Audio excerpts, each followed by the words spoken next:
Nous, Du Père, du Fils et du Saint-Esprit. Amen.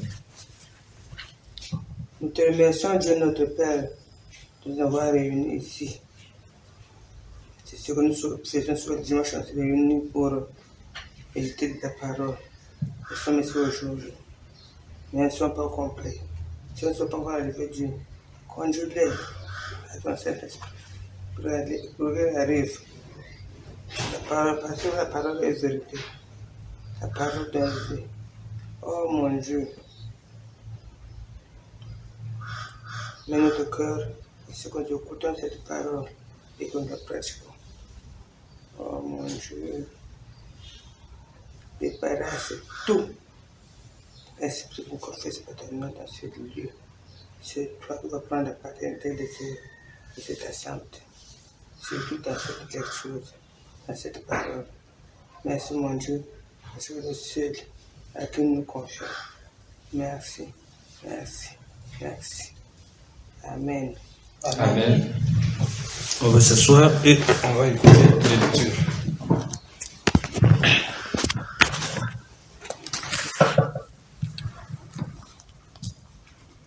Deutéronome 6, 229. Tu aimeras l'Éternel ton Dieu de tout ton cœur, de toute ton âme et de toute ta force. Et ces commandements que je te donne aujourd'hui seront dans ton cœur. Tu les inculqueras à tes enfants et tu en parleras quand tu seras dans ta maison, quand tu iras en voyage, quand tu te coucheras et quand tu te lèveras. Tu les liras comme un signe, tu les lieras comme un signe sur tes mains, et ils seront comme des frontaux entre tes yeux. Tu les écriras sur les poteaux de ta maison et sur tes portes. Amen. Amen. 1 Pierre 1, de 3 à 9. Béni soit Dieu le Père de notre Seigneur Jésus-Christ, en qui selon sa grande miséricorde nous a régénérés pour une expérience vivante par la résurrection de Jésus-Christ d'entre les morts, pour un héritage qui ne se peut ni corrompre, ni souiller, ni flatterie, lequel que vous est réservé dans le royaume des cieux, à qui par la puissance de Dieu a été gardé par la foi pour le salut prêt à être révélé dans le dernier temps. C'est Allah ce qui fait votre joie, quoique maintenant, puisqu'il le faut, vous soyez attristés pour un peu de temps, par diverses épreuves, afin que l'épreuve de votre foi plus précieuse que de l'or périssable, qui cependant est éprouvé par le feu, et pour résultat la louange, la gloire et l'honneur lorsque Jésus-Christ apparaîtra. Lui que vous n'avez jamais vu, en qui vous croyez sans la voir encore, vous réjouissez d'une joie ineffable et glorieuse, parce que vous obtiendrez le salut de votre foi par De vos âmes. de vos âmes pour prix de votre foi. Amen. Amen. Jean chapitre 17, du verset 1 au verset 3. Après ces paroles, Jésus leva les yeux vers le ciel et dit, Père, l'heure est venue. Révèle la gloire de ton Fils, afin que ton Fils aussi révèle ta gloire. Tu lui as donné pouvoir sur tout être humain, afin qu'il accorde la vie éternelle à tous ceux que tu lui as donnés. Or, la vie éternelle, c'est qu'ils le connaissent. Qu'ils te connaissent. La vie éternelle, c'est qu'ils te connaissent, toi, le seul vrai Dieu, c'est le vrai Dieu et celui que tu as envoyé, Jésus-Christ. Amen. Amen.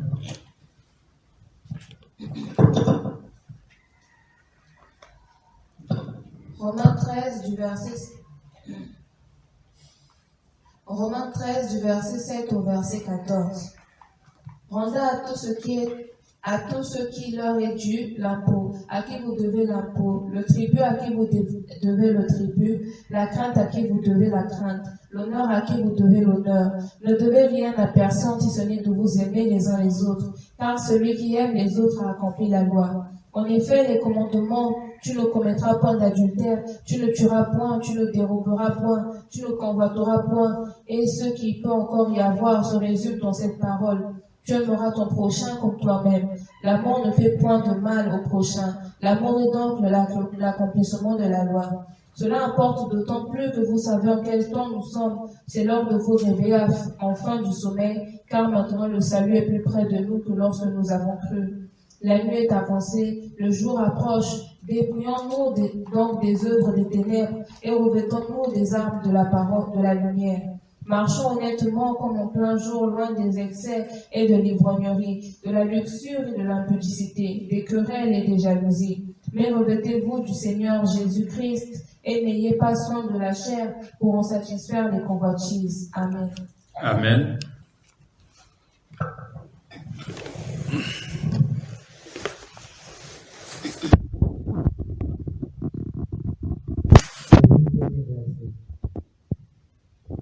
Puis je vis un nouveau ciel et une nouvelle terre, car le premier ciel et la première terre avaient disparu, et la mer n'était plus. Et je vis descendre du ciel d'auprès de Dieu la ville sainte, la nouvelle Jérusalem, préparée comme une épouse qui s'est parée pour son époux. Et j'entendis du pôle une forte voix qui disait: Voici le tabernacle de Dieu avec les hommes. Il habitera avec eux et ils seront son peuple. Et Dieu lui-même sera avec eux. Il essuiera toute larme de leurs yeux et la mort ne sera plus. Il n'y aura plus ni deuil, ni cri, ni douleur, car les premières choses ont disparu. Et celui qui était assis sur le trône dit: Voici, je fais toutes choses nouvelles. Et il dit: Écris, car ces paroles sont certaines et véritables. Et il me dit: C'est fait, je suis l'alpha et l'oméga, le commencement et la fin. À celui qui a soif, je donnerai de la source de l'eau de la vie gratuitement. Celui qui vaincra héritera ces choses. Je serai son Dieu et il sera mon fils. Mais pour les lâches, les incrédules, les abominables, les meurtriers, les impudiques, les enchanteurs, les idolâtres et tous les menteurs, leur part seront dans les temps ardents de feu et de soufre, ce qui est la seconde mort. Amen. Amen. Alors, tu fermes donc la Bible.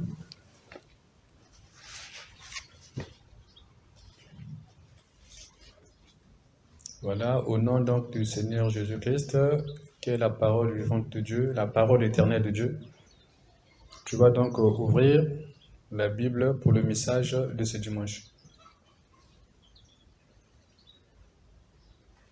On va regarder à ta droite.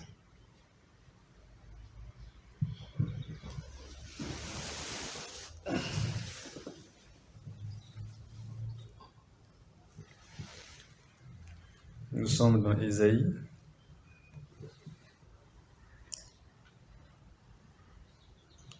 Ésaïe chapitre 16, du verset 1 au verset 7. Ésaïe 16, de 1 à 7. Je pense qu'on n'a pas encore fait cette lecture. À moins que j'oublie. Ésaïe 16, de 1 à 7.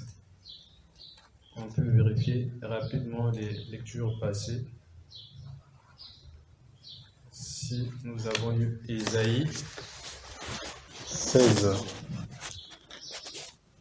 Si c'est le cas, on va donc aller à Isaïe 15.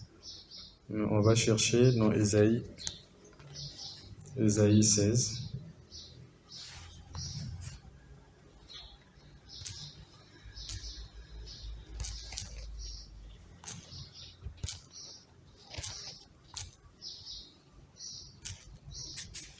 Non, Isaïe 16,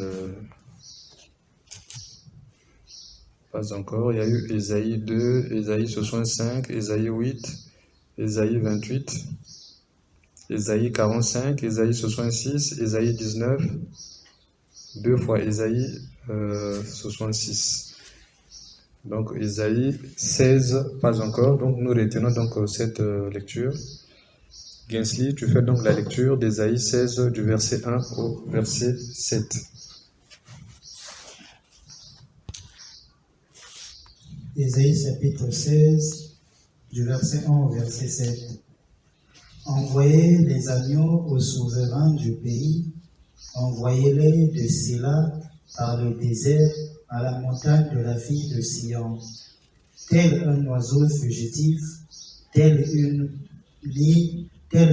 nichée effarouchée, telles seront les filles de Moab au passage de l'Arnon. Donne conseil, fais justice, couvre-nous en plein midi de ton ombre comme de la nuit. Cache ceux que l'on poursuit, ne trahis pas le fugitif. Laisse séjourner chez toi les exilés de Moab. Sois pour eux un refuge contre le dévastateur, car l'oppression cessera, la dévastation finira. Celui qui foule le pays disparaîtra, et le trône s'affirmera par la clémence, et l'on y verra siéger fidèlement dans la maison de David un juge ami du droit et zélé pour la justice. Nous entendons l'orgueil du superbe Moab, sa fierté et sa hauteur, son arrogance et ses vains discours. C'est pourquoi Moab gémit sur Moab, tout gémit. Vous soupirez sur les ruines de Kir Hareset, profondément abattues. Amen. Amen. Voilà, donc pour la plupart, tout le monde a lu seconde.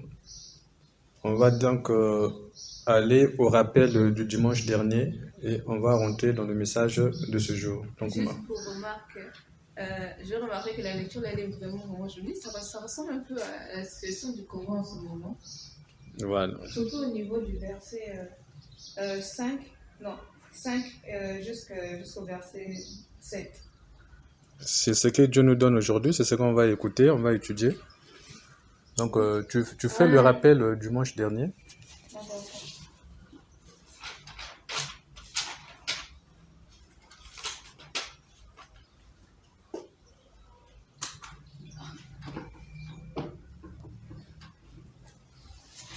J'espère que tu as en tête le passage Deutéronome 29 de 1 à 7.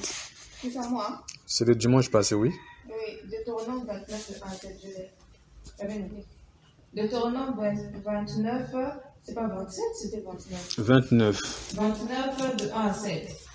Voilà, on avait retenu dans le verset 1 que le pays des Moab, c'est le pays des Moabites qui sont les descendants de Lot. Aujourd'hui, nous sommes dans une nouvelle alliance éternelle grâce au Seigneur. Toutes les alliances avec Dieu se font par le sang et la parole de Dieu. C'est tout pour le verset 1. Ça ressemble d'ailleurs à la lecture d'aujourd'hui. Dans le verset 2, on avait retenu que Dieu nous a donné les yeux et avec ses yeux, Dieu veut qu'on voit ce qu'il a fait et ce qu'il fera demain. Nos yeux sont les yeux de Dieu dans le sens qu'ils appartiennent à Dieu. Donc nous voyons pour et par Dieu. Nous devons chaque jour, avec les yeux que Dieu nous a donnés, avant de dormir, réfléchir à tout ce que Dieu a fait pour nous tout au long du jour et le remercier. Notre futur dépend de ce que Dieu fait pour nous aujourd'hui. Donc il faut qu'on ouvre les yeux sur ce que Dieu a fait pour nous, pour nos proches, notre pays, notre planète, et qu'on le fasse tout le temps, donc chaque jour. Dans cette lecture, Dieu nous montre ce qu'il faut faire chaque jour pour le glorifier et lui donner la joie. Dans le verset 3, on avait retenu que chaque jour, il y a un miracle de Dieu qui se produit, soit dans le pays, sur la planète, dans ta maison, etc. Tout ce qu'un homme ne peut pas faire, qui dépasse l'entendement, il n'y a que Dieu qui peut le faire. Et à chaque fois qu'on voit le miracle de Dieu, comme le fait d'être sauvé de la mort, une très grande pluie, etc., nous devons glorifier et remercier Dieu. Et quand on prie avant de dormir, nous devons remercier Dieu encore pour ces miracles, même si ces miracles ne sont pas agréables pour tous, et font du mal à ceux qui le méritent.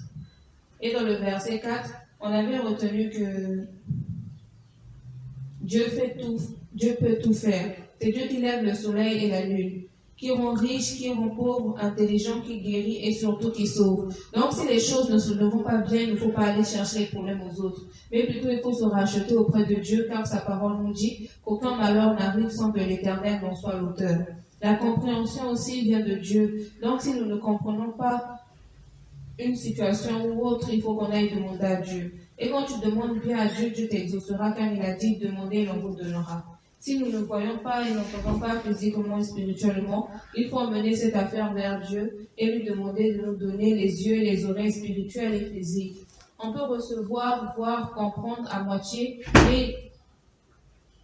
mais quand cela arrive, il faut aller vers Dieu afin qu'il nous complète et il ne faut pas être gêné de demander à Dieu. Et surtout, il ne faut pas dire ça va alors que ça ne va pas ou ça ne va pas complètement. Il ne faut pas dire ça ne va pas complètement ou ça va. Car Dieu est parfait et complet, il veut que son travail soit complet. Donc, tant qu'on n'a pas eu ce qu'on veut, on ne doit pas abandonner. Et Dieu veut qu'on le dérange quand ça ne va pas et même quand ça va. Donc, il ne faut pas se fatiguer de déranger, entre parenthèses, demander de l'aide à Dieu. Si tu déranges Dieu beaucoup, matin, midi, soir, il t'exaucera plus vite aussi. Mais tu ne seras pas toujours obligé de demander beaucoup à Dieu pour avoir ce que tu veux. Car des fois, il donnera ce que tu veux à la seconde. Dans le verset 5, on avait retenu que Dieu rappelle que depuis que tu es né, c'est Dieu qui veille sur toi et te garde. Et si tu veux que Dieu continue de le faire et fasse plus, tu dois lui rappeler le bien qu'il t'a fait chaque jour. Tu ne dois pas consommer les boissons fortes pour être sous. Tu ne dois pas être sous, sinon tu pécheras et même les hommes seront surpris dans le mauvais sens de ce que tu feras. Tu es sous. Et enfin, dans le verset 7, on avait retenu que Dieu nous apprend dans cette lecture que nous aurons toujours la victoire sur nos ennemis si nous faisons ce qu'il nous dit de faire.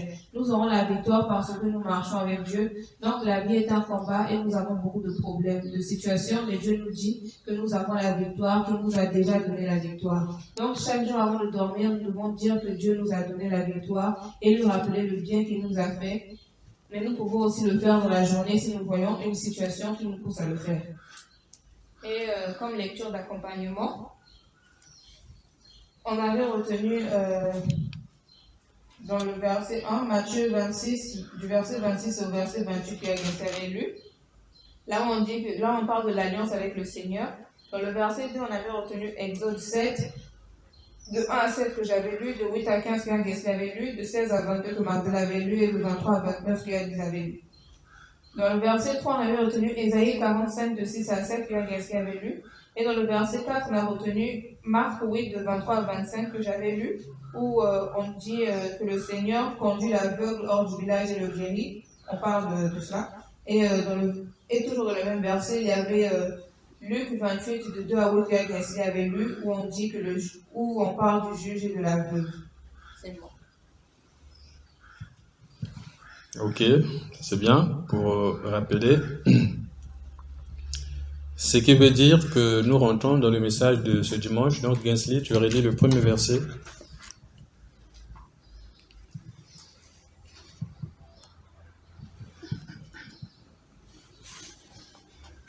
Ésaïe chapitre 16, le verset 1. Envoyez les agneaux aux souverains du pays. Envoyez-les de Séla par le désert à la montagne de la fille de Sion. Amen. Amen. Alors aujourd'hui, nous sommes dans le livre d'Ésaïe. Ésaïe chapitre 16, du verset 1 au verset 7. Et nous venons d'écouter, dans le premier verset, on nous dit « Envoyez les agneaux aux souverains du pays ». envoyez-les de Séla par le désert, à la montagne de la fille de Sion. Il faut comprendre dans quel contexte nous sommes ici. Nous sommes dans le contexte où la prophétie, où la parole de Dieu est annoncée à la descendance de Moab, les Moabites. Depuis le chapitre 15, on nous dit prophétie contre Moab. Moab, ce sont les descendants de Lot. Lot, c'est le neveu d'Abraham. Quand ils ont quitté les villes de Sodome et de Gomorrhe, nous savons que Lot était allé dans un endroit là où il n'y avait pas de gens avec ses 2 filles. Et avec ses 2 filles, Lot a eu des descendants qu'on appelle les Moabites et les Ammonites. Alors, dans la suite, ça a été un peuple qui a marché, qui s'est multiplié. Et ici, le fait déjà de voir que les Moabites et les Ammonites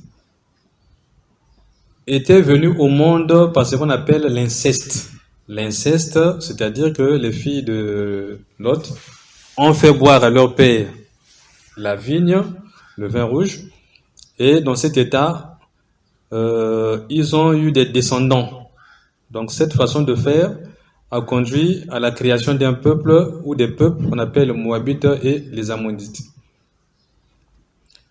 Alors, ce qui nous concerne aujourd'hui, dans ce premier verset, c'est le message que Dieu annonce aux Moabites. Les Moabites, ce sont donc des gens.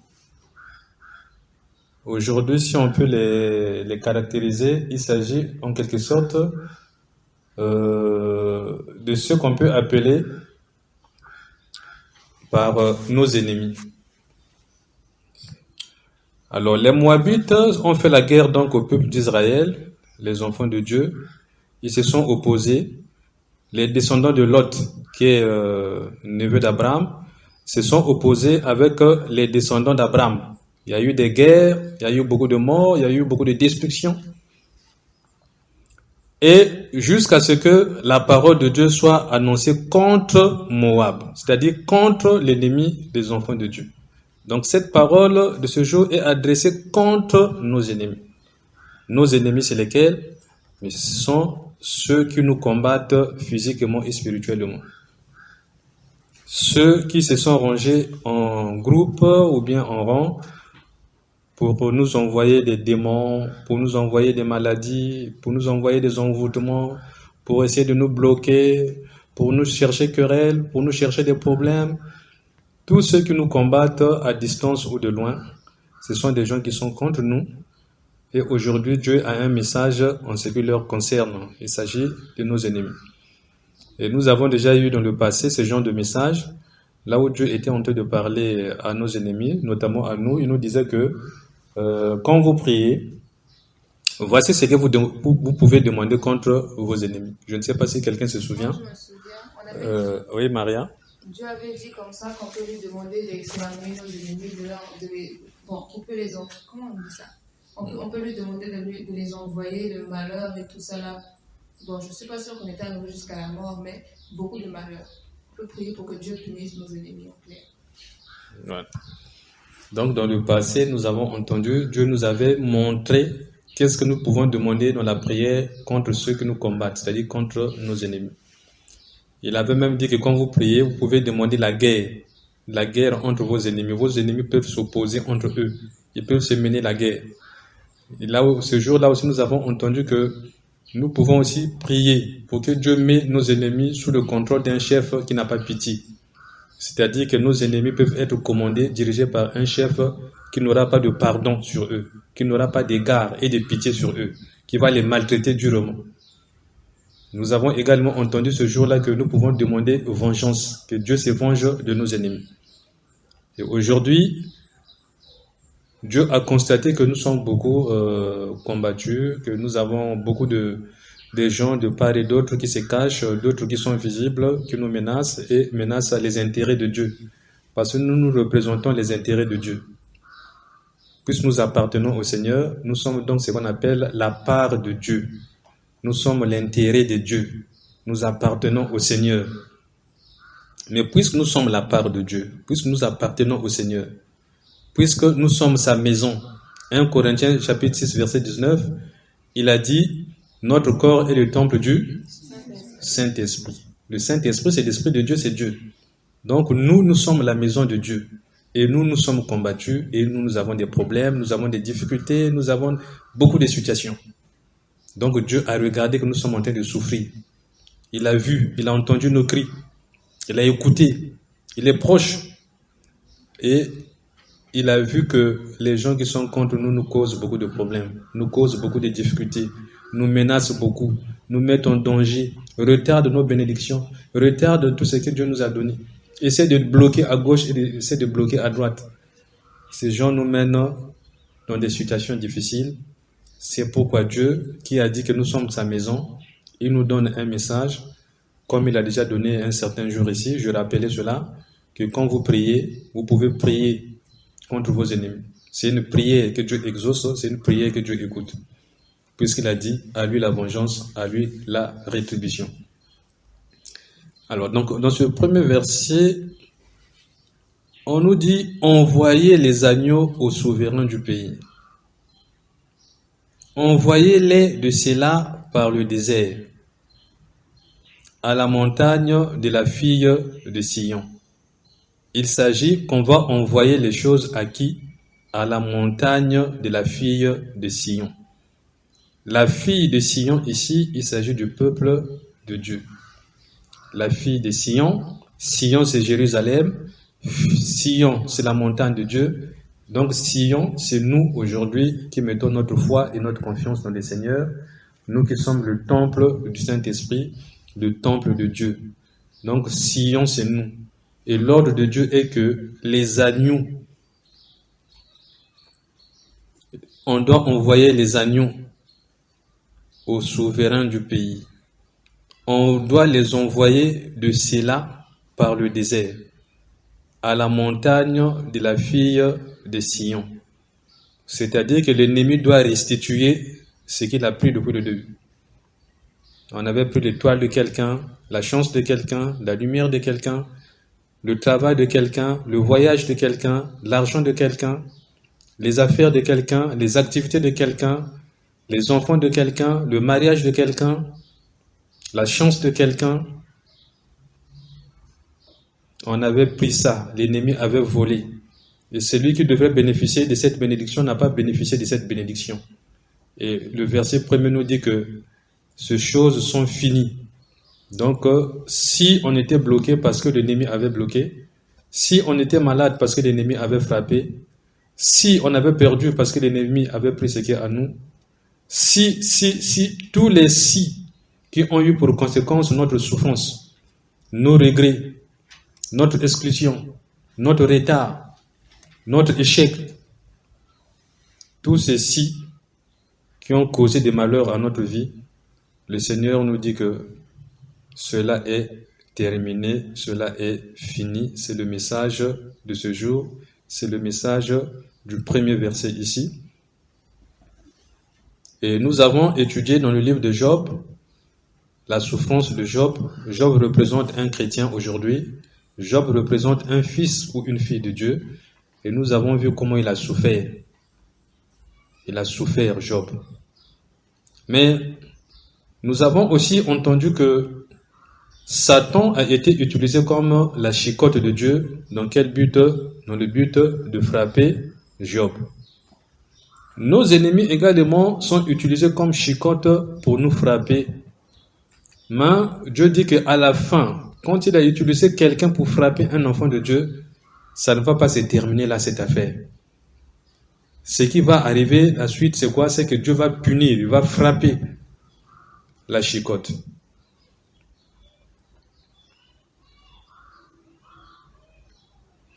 On va toujours dans le livre d'Ésaïe où nous sommes.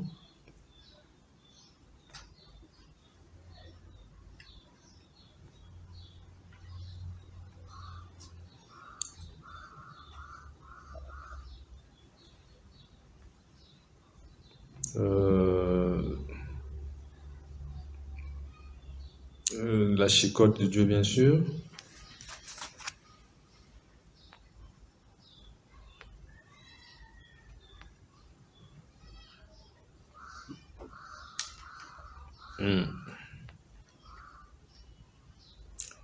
Je suis en train de chercher ce passage, ne vient pas rapidement.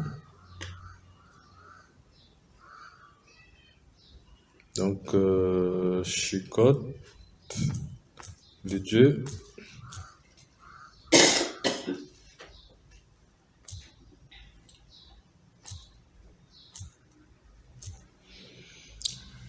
Bien, de toutes les façons, nous y reviendrons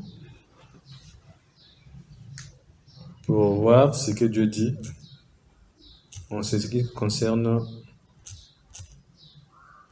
quand il a frappé ses enfants. Qu'est-ce qu'il fait?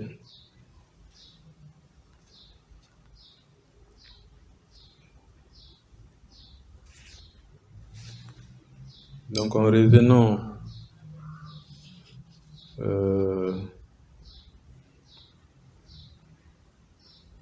au verset 16, là où nous étions, donc nous repartons au verset 16.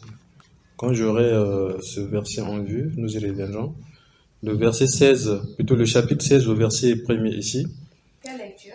Ésaïe 16, le message de ce dimanche.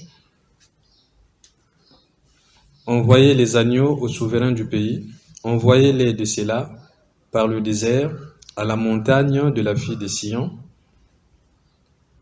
Nous venons de comprendre qu'il s'agit d'un ordre que Dieu donne, de faire quoi? D'amener vers son enfant, d'amener vers sa fille, d'amener vers son fils les choses qu'il n'a pas bénéficiées, les choses qu'il n'a pas reçues, les choses qu'il avait manquées, les choses qu'il était en train de chercher, les choses qu'il était en train de fouiller partout, les choses qu'il voulait, mais qu'il n'avait pas, parce que l'ennemi les avait cachées, parce que l'ennemi les avait pris, comme si c'était pour lui.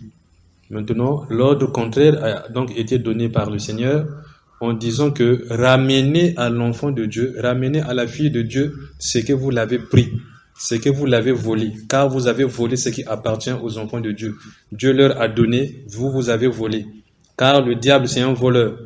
Dans Jean chapitre 10, nous sommes en train de voir ce que le Seigneur Jésus-Christ est en train de dire.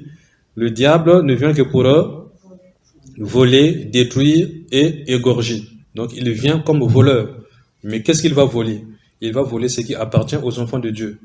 Il a donc cette facilité, cette possibilité de voler ce qui vous appartient, ce qui nous appartient. Mais Dieu qui est bon, dont nous sommes le temple, si nous restons tout le temps le temple de Dieu, Dieu fera de telle sorte que ce qui a été volé, qui nous appartient, Dieu donne l'ordre que cela nous est donc restitué aujourd'hui tel que nous sommes en train d'entendre ce message.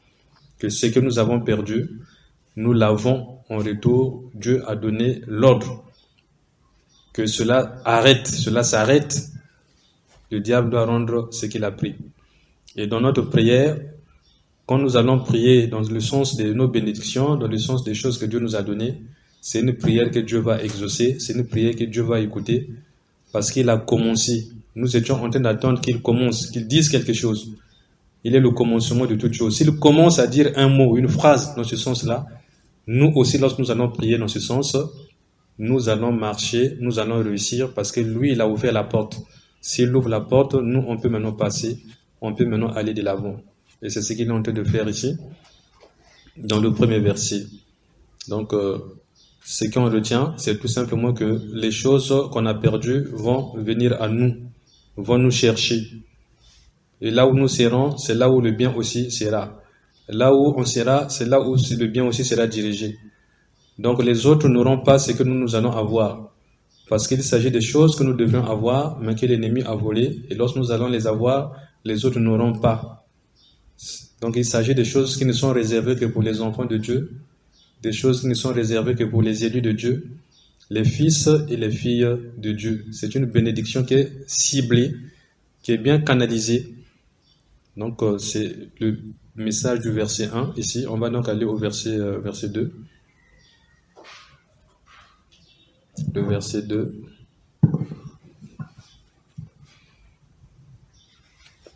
Verset 2. Et comme un oiseau fugitif, une nichée chassée, ainsi seront les filles de Moab. Moab. Odiées de l'Arnon. Amen. Amen.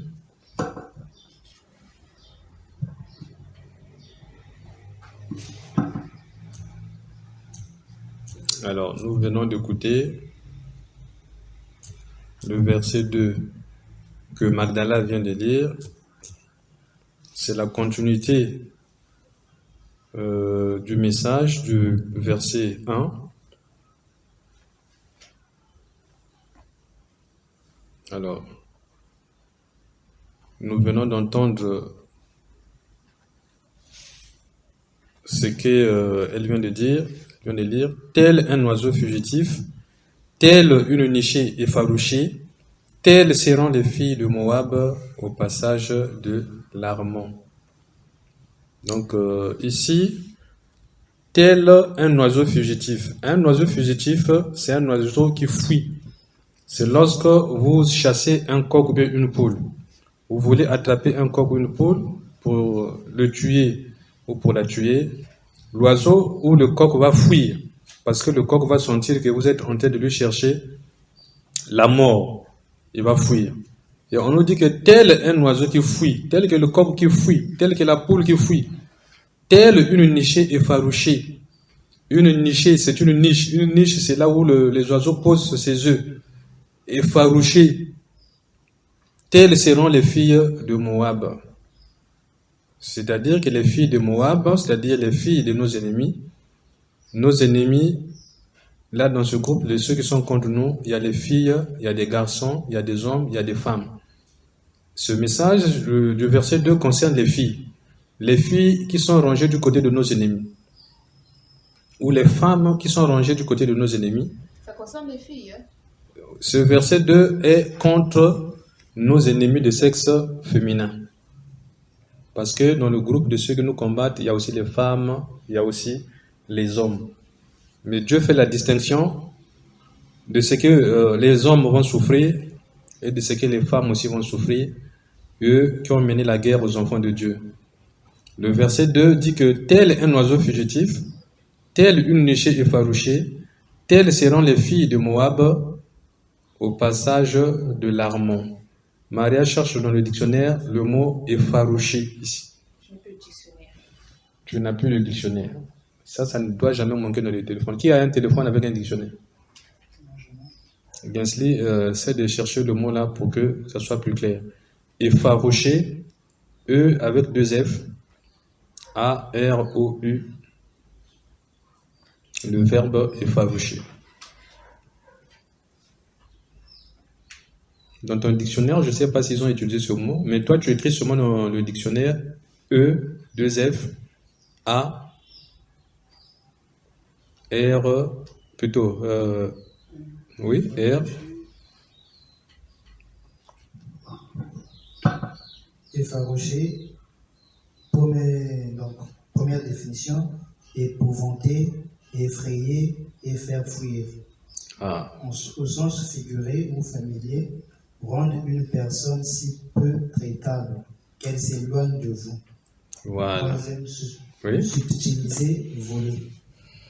Voilà. Donc, ça va dans le même sens que le premier terme, c'est-à-dire fuir, une niche effarouchée. Les mots ont été utilisés, nous venons d'entendre cela, ça va dans le même sens. Donc, telles seront les filles de Moab au passage de l'Arnon. Au passage de l'Arnon. Donc, les filles qui sont nos ennemis, les femmes qui sont nos ennemis, dès que ces personnes seront devant le passage de l'Arnon, l'Arnon ici, c'est quoi l'Arnon? Alors, c'est là que le dictionnaire est très important. L'Arnon, on va chercher dans le dictionnaire biblique. Arnon.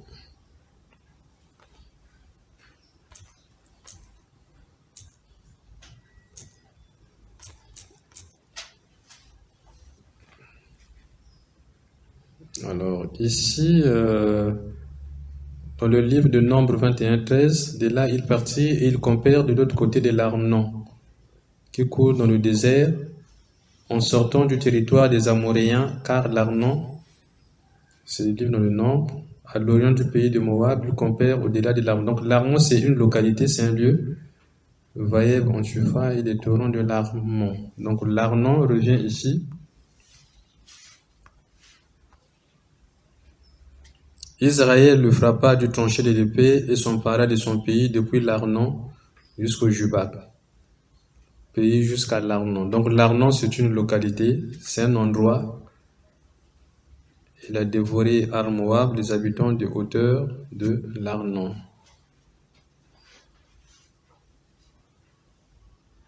Le torrent de l'Arnon. Donc l'Arnon, c'est, nous venons de dire, c'est une localité, c'est une ville, c'est un endroit, c'est une place.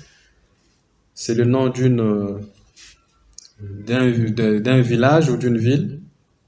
Et à ce niveau-là, on nous dit que telles seront les filles de Moab au passage de l'Arnon. C'est-à-dire, quand ils vont arriver au niveau de cette localité, les filles ou les femmes qui sont dans le groupe de ceux qui nous combattent auront peur, vont trembler, vont manifester un comportement. Vous n'allez pas avoir peur, mais ces femmes seront caractérisées par la peur. Donc le fait de les voir dans la peur, dans la tremblote, dans le tremblement, dans la crainte, dans l'instabilité. Pourquoi? Parce qu'elles vont voir quelque chose qu'elles n'ont pas encore vu. Elles vont voir quelque chose qui va les accuser. Elles vont voir quelque chose qui va rappeler tout le mal qu'elles ont fait. Elles vont voir quelque chose qui sera comme une lampe qui va éclairer leur vie pour que leur vie soit exposée aux yeux de tout le monde. Elles vont voir que tout le mal qu'elles ont fait sera donc dévoilé et à cause de cela, elles vont éviter, elles vont chercher à fuir, elles vont chercher à s'éloigner. Pourquoi? Parce que on va lire tout le mal qu'elles ont fait. On va lire tout ce qu'elles étaient en train de cacher. On va lire tout ce qu'elles étaient en train de faire dans les ténèbres, dans l'obscurité. Cela, c'est quand on nous dit lorsqu'elles seront au passage de l'Arnon. Et le passage de l'Arnon ici, là-bas c'était une localité. Et aujourd'hui, le Seigneur a dit que là où 2 ou 3 sont rassemblés en son nom, il est au milieu d'eux. Et ça signifie dans tous les endroits qui appartiennent aux enfants de Dieu. À tout endroit qui t'appartient, si ton ennemi arrive là, si ton ennemi c'est une femme ou c'est une fille, ton ennemi est de sexe féminin, cet ennemi va sentir que tu vas connaître la vérité. Tu vas connaître ce qu'elle était en train de te faire. Tu vas connaître tout ce qu'elle était en train de cacher. Et comme elle va savoir que tu vas connaître la vérité, elle sera mal à l'aise. Et comme elle sera mal à l'aise, elle va chercher à s'en aller. Elle va chercher à se retirer. Elle va chercher à aller se cacher. Elle va chercher à t'éviter. Parce que ce qu'elle a fait n'est pas bon. Ce qu'elle a fait n'est pas bien. Son secret est connu. Son secret est dévoilé. À cause de cela, elle est mal à l'aise. Elle est instable. C'est ce que nous dit le verset 2. Et cela concerne les filles ou les femmes qui nous combattent. Les filles et les femmes qui nous combattent, Dieu fera de telle sorte que leur mal soit exposé. Dieu fera qu'elles soient instables. Dieu fera qu'elles se dévoilent. Dieu fera qu'on puisse les identifier facilement parce qu'il y en a qui se cachent, qu'on ne peut pas savoir parce qu'elles se cachent. Elles font le mal, mais elles se cachent. Mais Dieu dit, elles ne vont pas se cacher parce que vous allez identifier, vous allez voir. Et vous allez comprendre que voilà, elle est aussi parmi ceux qui nous ont causé beaucoup de souffrance, ceux qui nous ont causé beaucoup de malheur, ceux qui nous ont combattus, ceux qui nous ont bloqués, ceux qui nous ont envoûtés, ceux qui nous ont cherché la guerre. Elle était là-dedans. Elle est dans le groupe des ennemis. Dieu a fixé le temps maintenant pour l'exposer. Donc, elle ne peut pas être en paix. Elle ne peut pas être à l'aise. Et c'est pourquoi nous disons tout le temps ici que si tu es fille, si tu es femme, tu dois marcher dans la parole de Dieu parce que Dieu a prévu un jour pour sortir tout ce qui est caché en ce qui te concerne. Et le verset 2 ici le confirme que ce jour-là, il est proche. Ce jour-là, il est là. Puisqu'on est en train de parler de la justice dont doivent bénéficier les enfants de Dieu, nous sommes en train de parler de la parole que Dieu donne afin que les enfants de Dieu puissent retrouver tout ce qu'ils ont perdu. Et dans ce cas-là, il faut comprendre que si on a souffert, parmi les gens qui nous ont causé cette souffrance, il y avait des femmes, il y avait des filles, il y avait des petites filles, des jeunes filles, des grandes filles, il y avait des mamans, il y avait des vieillards. Elles sont là-dedans, parmi ceux qui nous ont combattus ou ceux qui nous combattent encore. Il y a des femmes là-dedans, Dieu les a vues.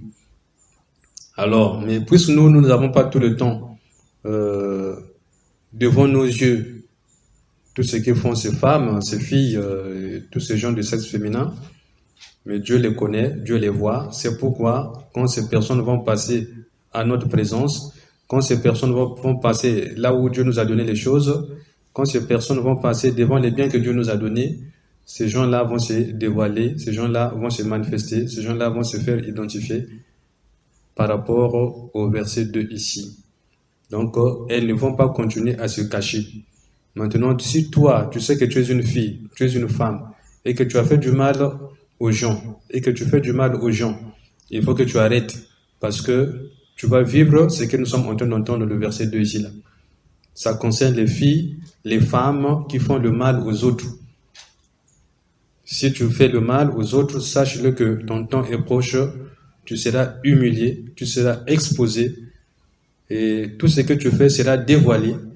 Alors tu seras donc rejeté, tu seras donc vaincu, tu seras abattu, tu seras donc détruite. Donc ne fais pas de mal, arrête de mal, faire le mal si tu es en train de faire ce qui est mauvais, parce que Dieu veut faire le bien à ses enfants, Dieu veut faire le bien à ceux qui lui restent obéissants, Dieu veut venger parce qu'il a dit à lui la vengeance. On va aller au verset 3.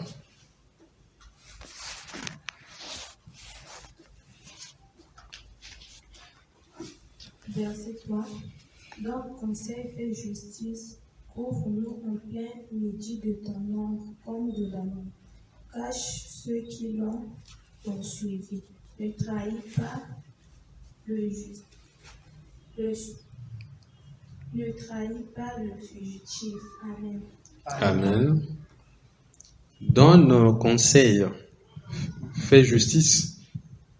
Couvre-nous en plein midi de ton ombre.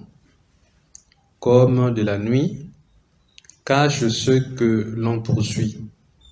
Ne trahis pas le fugitif.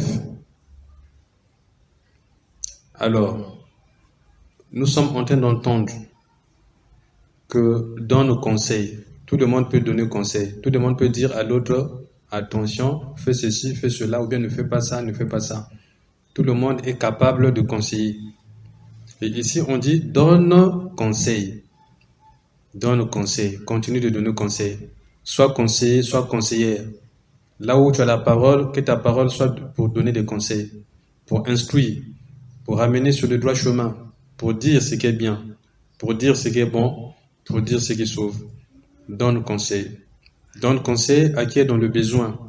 Donne conseil à celui qui ne sait pas décider. Donne conseil à celui qui ne sait pas ou à celle qui ne sait pas ce qu'il faut faire.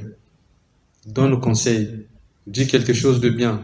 Un bon conseil et non pas un mauvais conseil. Sois conseiller. Le fugitif, c'est celui qui fuit. Il fuit pourquoi? Mais parce qu'il est poursuivi.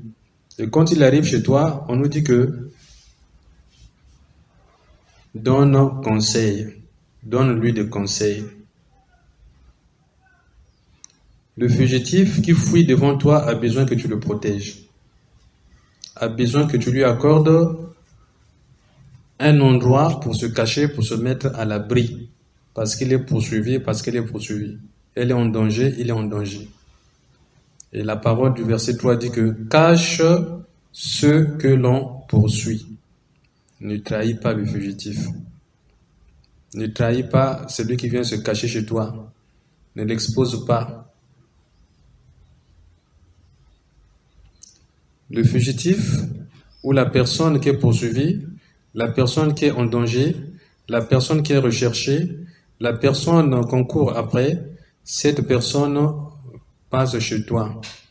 Cette personne va dire que je vais aller me cacher chez cette personne. Parce que cette personne peut me cacher, peut m'aider, peut m'abriter, peut me donner des conseils, peut me dire une parole qui me fera du bien. Et le verset 3 dit que si tu vois ces choses, ne chasse pas celui qui te demande conseil. Ne chasse pas celui qui est poursuivi, qui veut venir se cacher chez toi. Ne le chasse pas, ne lui refuse pas l'abri.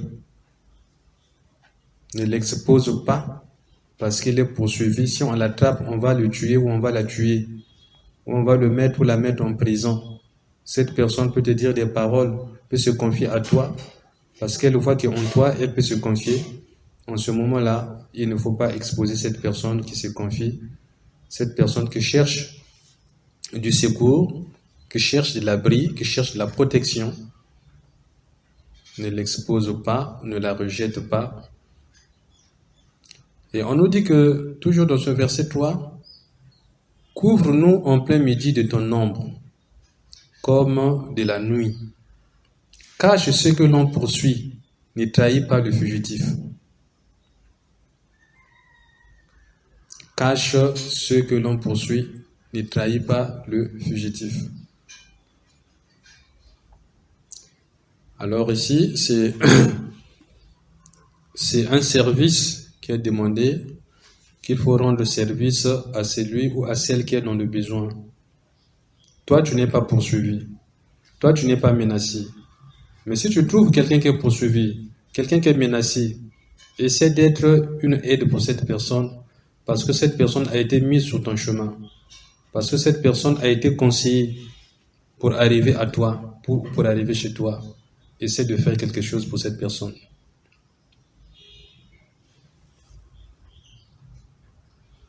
Et ici, après avoir écouté le verset 1 et le verset 2, là où Dieu parle des choses qui vont venir à ses enfants, et dans le verset 3, nous entendons que l'enfant de Dieu, c'est un enfant qui est accueillant. L'enfant de Dieu, c'est un enfant qui donne des conseils. L'enfant de Dieu, c'est un enfant en qui les gens voient qu'on peut se confier à cette personne. Et l'enfant de Dieu, c'est un promoteur de la paix. C'est un protecteur, c'est un conseiller. L'enfant de Dieu, c'est quelqu'un en qui on peut se confier. Et il faut continuer à jouer ce rôle. Nous tous, nous nous confions à Dieu parce que Dieu, c'est quelqu'un de bien. Si Dieu était quelqu'un de mauvais, personne ne prierait Dieu et personne ne se confierait aussi à Dieu. Mais si tous se confient à Dieu parce que Dieu nous protège, il cache même nos fautes, nos péchés, nos transgressions, il les cache, il nous protège. Alors, nous aussi comme Dieu, si Dieu lui-même n'a pas exposé la personne, nous n'allons pas le faire. Si la personne cherche du secours, la personne cherche à se confier, la personne cherche un abri, la personne est menacée, nous devons fournir du bien, nous devons rendre service, nous devons aider cette personne qui est en danger, qui est en détresse. C'est ce que nous dit le verset 3 ici. Les personnes en détresse, il y en a partout dans le pays. Il y en a partout dans toute la ville. Il y en a partout dans les familles. Les personnes qui ont besoin de protection, qui ont besoin de conseils, qui ont besoin du secours, qui ont besoin de l'ombre, parce qu'il y a trop de soleil, qui ont besoin d'être cachées, parce que ce sont en insécurité ou en danger. Ces personnes, il y en a beaucoup dans le pays, nous avons dit, dans le quartier, dans la famille, il y en a partout. Donc, si une arrive à toi, rends service à cette personne, nous écoutons dans le verset 3. On va aller au verset 4.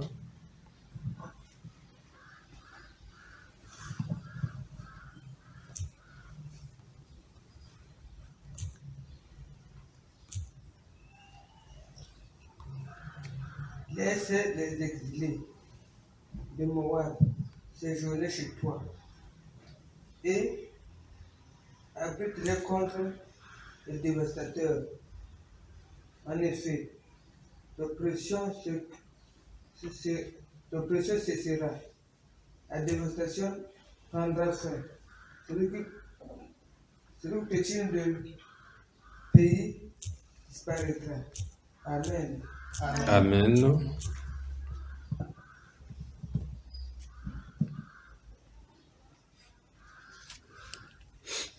Alors, nous venons d'écouter la lecture du verset 4. Laisse séjourner chez toi les exilés de Moab. Sois pour eux un refuge contre le dévastateur, car l'oppression cessera, la dévastation finira, celui qui fout le pays disparaîtra. Donc, le message du verset 4 se poursuit, du verset 3 se poursuit au verset 4, que nous devons être accueillants. Nous devons être accueillants, et l'apôtre Paul nous a dit que en accueillant chez nous les gens, nous avons également accueilli les anges. Nous avons également accueilli les anges. C'est ce que l'apôtre Paul a dit. Et cet accueil qu'on nous demande, qu'il faut accueillir celui qui est en détresse, il faut accueillir celui qui est poursuivi. Ça signifie que Dieu veut que chacun fasse un effort. Un effort, au lieu de compter seulement sur ses propres, de défendre seulement ses propres intérêts, mais de défendre aussi et de regarder aussi les intérêts des autres. Les intérêts des autres, c'est-à-dire le bien que les autres attendent qu'ils puissent obtenir. Ce bien-là, nous devons contribuer. Nous avons une part, nous avons des choses à faire. Nous avons une part de responsabilité dans le bien des autres.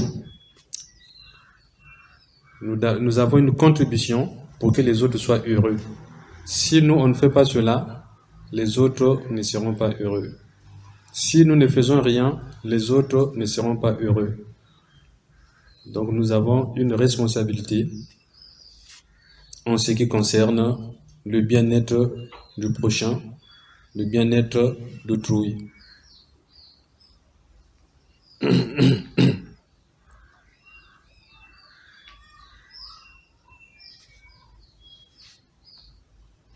On va lire Hébreux chapitre 13.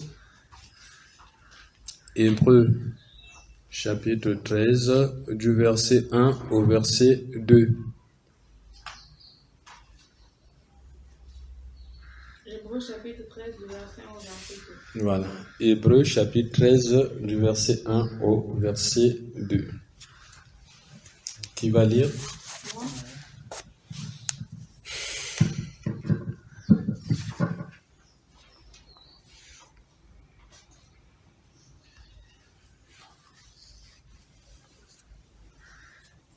Hébreux chapitre 13 du verset 1 au verset 2. Persévérez dans l'amour fraternel, n'oubliez pas l'hospitalité, car en l'exerçant, quelques-uns ont logé des anges sans le savoir. Amen.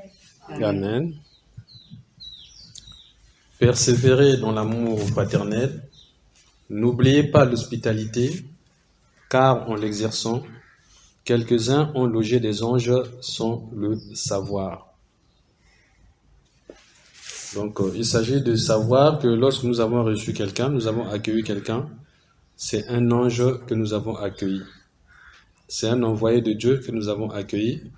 C'est quelqu'un qui peut apporter un plus dans notre vie que nous avons accueilli. C'est quelqu'un qui peut contribuer en retour à notre bonheur que nous avons accueilli. Donc, finalement, c'est Dieu que nous avons accueilli. Et si nous ne le faisions pas, ça signifie que nous ne le faisons pas non plus à Dieu. Car il a dit, celui qui vous reçoit me... Et celui qui me reçoit, reçoit celui qui m'a envoyé. Celui qui vous reçoit, me reçoit. Celui qui me reçoit, reçoit celui... reçoit celui qui m'a envoyé.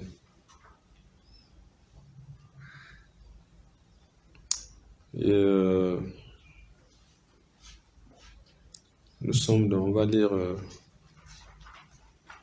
ce passage.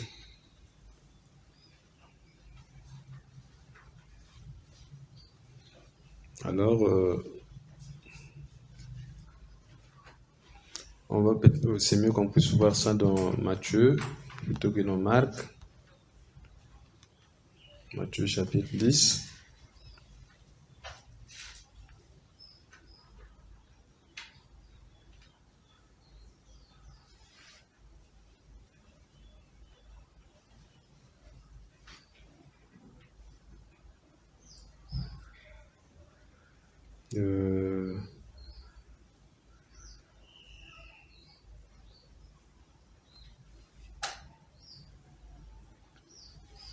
Alors, le verset que nous sommes en train de chercher. Oui.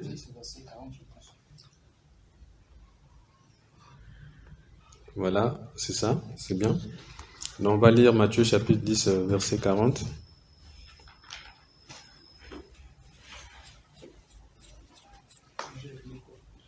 C'est qui? Le micro est où? Angélique. Le micro chez Gansé.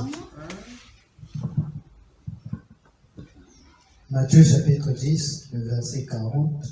Celui qui vous reçoit me reçoit, et celui qui me reçoit reçoit celui qui m'a envoyé. Amen. Amen. Celui qui vous reçoit me reçoit. Donc, en recevant à la maison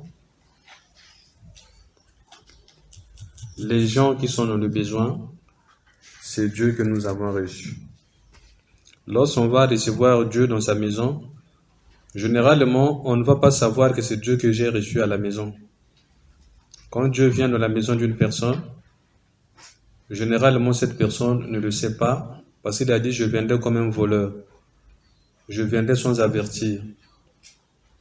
C'est pourquoi il a dit, tout ce que vous faites à l'un de vous, à l'un de ces petits qui croient en moi, c'est à moi que vous l'avez fait. C'est-à-dire que toute personne qui te ressemble, qui vient chez toi, considère que cette personne, c'est Dieu. Dieu est dans cette personne.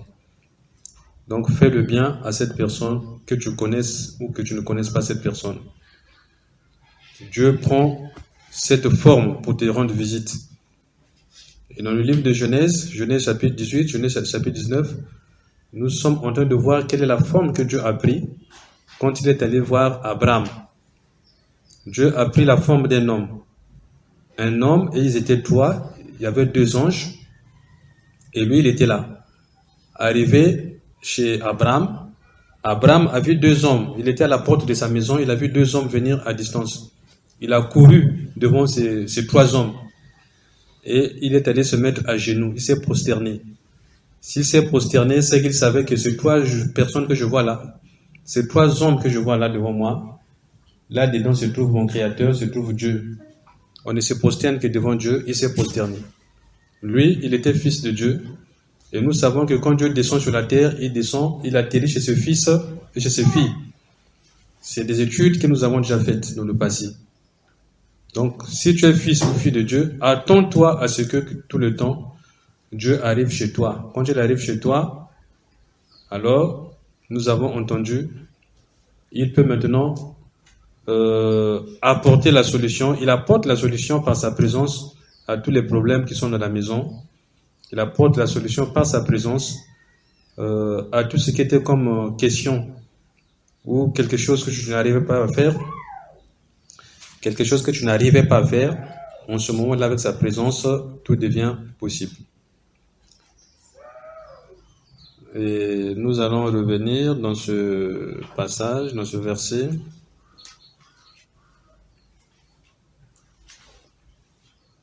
Ésaïe 16.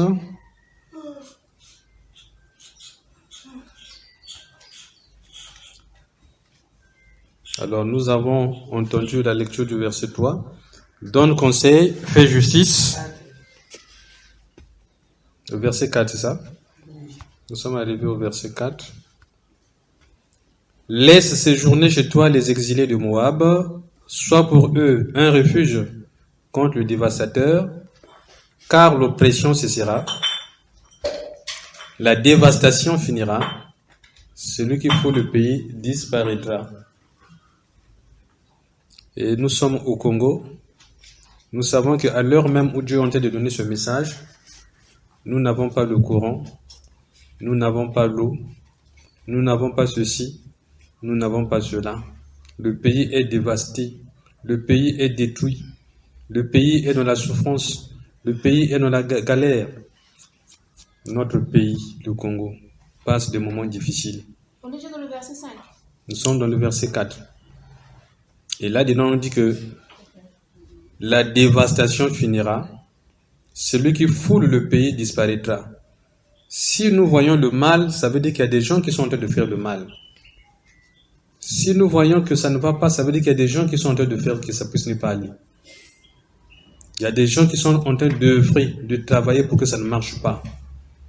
Pour qu'on n'ait pas l'eau, on n'ait pas le courant, qu'il n'y ait pas de routes, qu'il n'y ait pas des écoles, des hôpitaux qui fonctionnent normalement, qu'il n'y ait pas des services sociaux qui fonctionnent, qu'il n'y ait pas des salaires qu'on puisse payer, qui soient de bons salaires, qu'il n'y ait pas de pensions, qu'il n'y ait pas de bourses d'étudiants, qu'il n'y ait pas ceci, qu'il n'y ait pas cela. Il y a des gens qui travaillent pour que ces choses ne soient pas. Pour que le bien ne soit pas, mais pour qu'il y ait la souffrance, pour qu'il y ait des réclamations, pour qu'il y ait des cris, pour qu'il y ait l'injustice. Et le verset 4 nous dit que cela va cesser, la dévastation va finir. Celui qui est en train de détruire le pays pour que les gens souffrent va disparaître. Il va disparaître. Maintenant, chacun doit voir de quel côté il se trouve. Chacun a une part de responsabilité dans la marche de cette nation. Chacun vit dans une nation et a une contribution par rapport au bien ou par rapport au mal dont souffre ou dont bénéficie la nation. Maintenant, si la nation va mal, toi, qu'est-ce que tu as fait pour que cette nation puisse bien marcher? Est-ce que tu as fait ce qui est bien ou bien tu as fait ce qui est mauvais? Si tu fais ce qui est mauvais, tu poses des mauvais actes, tu sors des mauvaises paroles pour que la nation soit maudite, la nation ne marche pas, la nation n'aille pas de l'avant, pour que la nation ne se retrouve pas. Ça signifie que tu es du côté négatif. Tu es du côté de ceux qui sont en train de détruire la nation. Tu es du côté de ceux qui sont en train de marcher pour que cette nation ne se relève pas. Donc tu es du côté des ennemis de la nation. Mais dans ton travail de tous les jours, dans tes prières, si tu es en train de prier pour ta nation, si tu es en train de faire ton travail, non pas pour les hommes, mais pour Dieu, tu es en train de bâtir la nation, tu es en train de construire, tu es en train de développer la nation. En ce moment-là, tu ne vas pas disparaître. Car Dieu veut faire le bien à la nation. Dieu veut guérir la nation. Dieu décide de sortir la nation de cette situation. Et toute personne qui a prié pour la nation, toute personne qui a travaillé pour le bien de la nation, cette personne aura longue vie, cette personne aura sa place, cette personne sera donc récompensée, car la nation, pour être bien, a besoin des hommes et des femmes qui ont de bon cœur, qui travaillent dur, qui se donnent, qui se sacrifient, qui font des efforts. Et la nation a besoin de ces gens, la nation a besoin de ces hommes, la nation a besoin de ces femmes. Le verset 4 dit que ceux qui agissent mal dans la nation, cela va finir, ils vont disparaître. Ceux qui agissent bien dans la nation vont rester et vont régner. Donc, ça veut dire que Dieu annonce un changement. Il annonce un changement pour notre nation, pour cette nation. Alors, si le changement arrive, ça signifie que chacun aussi va connaître un changement. Celui qui a fait le mal va connaître le changement. Que ce qu'il faisait, il ne pourra plus continuer à le faire, ça sera maintenant impossible. Celui qui faisait le bien aussi va connaître un changement. Parce que son bien sera maintenant récompensé et nous avons entendu que celui qui est fidèle dans les petites choses sera aussi dans les grandes choses. Quand tu étais seul, quand tu travaillais, quand tu priais pour cette nation, Dieu t'avait vu. Maintenant que Dieu va sortir la nation de cette torpeur, de cette galère, de cette misère, de ces injustices, de cette pauvreté, alors toi qui as travaillé pour cette nation, Dieu aussi va te confier les grandes choses. Il va te confier plus grandes que ce que tu avais quand tu étais en train de faire le bien, de travailler, de prier pour cette nation. En quelques mots, cela annonce tout simplement ton élévation, ton changement de statut, ton changement de vie, ton changement de moyens, de biens, ainsi de suite. Donc ça signifie que Dieu a pensé, il a pensé à toi. C'est pourquoi le verset 4 nous dit que l'oppression cessera, c'est-à-dire l'injustice, le harcèlement, les bébés noirs, les koulouna, les banditismes, tous ceux qui font ce qui est mauvais, qui sont des choses occultes, qui agissent mystiquement, spirituellement ou physiquement pour détruire, pour tuer, pour faire ce qui est mauvais, Dieu dit, cela va finir, cela va cesser. On va aller au verset 5. Il est 17h20. 10 minutes, ça sera 17h30. Non, on va lire le verset 5, le verset 6 et le verset 7 successivement.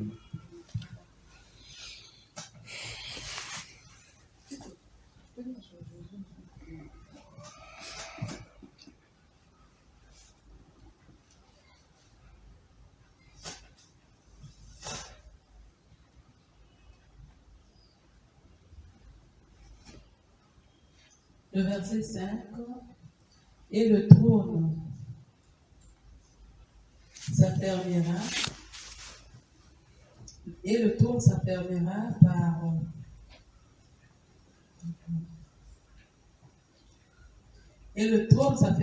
par la demeure. Par la clémence ou bien par autre chose? On a dit quoi? Par la clémence, oui. Et le trône s'affermira par la clémence, et on y verra siéger fidèlement dans la maison de David un juge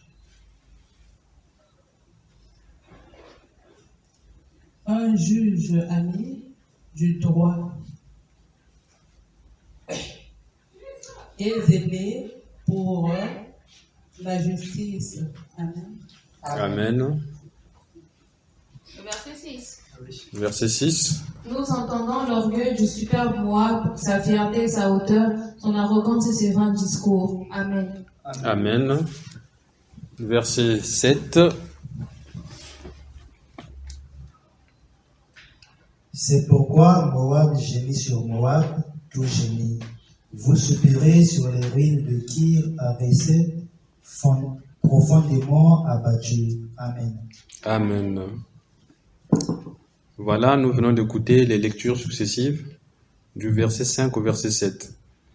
Dans le verset 5, on nous dit ceci. Et le trône s'affermira par la clémence. Le trône, c'est-à-dire celui qui va remplacer, celui qui va diriger, celui que Dieu va mettre à la tête de la nation, celui qui sera là pour diriger les autres. On nous dit que son trône, son fauteuil, sa royauté va s'affermir par la clémence, par le pardon, par la miséricorde. Donc c'est un chef qui sera pardonné. C'est un chef qui sera miséricordieux. C'est un chef qui saura que l'homme n'est pas parfait. L'homme qui fait des erreurs, on peut corriger, on peut pardonner, on peut redresser, on peut éduquer, on peut améliorer. On nous dit, et l'on y verra siéger fidèlement dans la maison de David. La maison de David, c'est la maison d'où est sorti le Seigneur Jésus-Christ. Il s'agit tout simplement de la maison de Dieu. Un juge ami du droit et zélé pour la justice. Ça signifie quoi? Ça signifie que dans la maison de Dieu va régner un roi, un chef qui sera miséricordieux, qui aura l'amour de Dieu et l'amour du prochain, qui fera le bien, qui sera fidèle, qui va marcher avec le Seigneur et qui va donner de la joie à Dieu et de la joie au peuple, de la joie à la famille, de la joie à tout le monde. Parce qu'il sera un juge ami du droit. Il va respecter le droit, il va respecter la justice. Si tu as droit, tu as droit. Si tu as raison, tu as raison. Si tu as tort, tu as tort. Il va respecter ça. Si tu as fait ce qui est bien, tu es récompensé. Si tu as fait ce qui est mal, tu es puni. Si tu demandes pardon pour ne plus recommencer, tu es pardonné. Donc, c'est ça qui va amener le changement. Parce qu'il s'agit de nouvelles choses, de nouvelles personnes. Seules les nouvelles personnes viennent avec le changement. Seules les nouvelles personnes que Dieu met viennent avec de l'espoir, de l'espérance de bien faire pour créer la différence avec ceux qui étaient là avant. Donc il s'agit, nous avons entendu depuis le premier verset, des changements qui vont rentrer dans notre vie et qui vont rentrer dans la vie de la nation.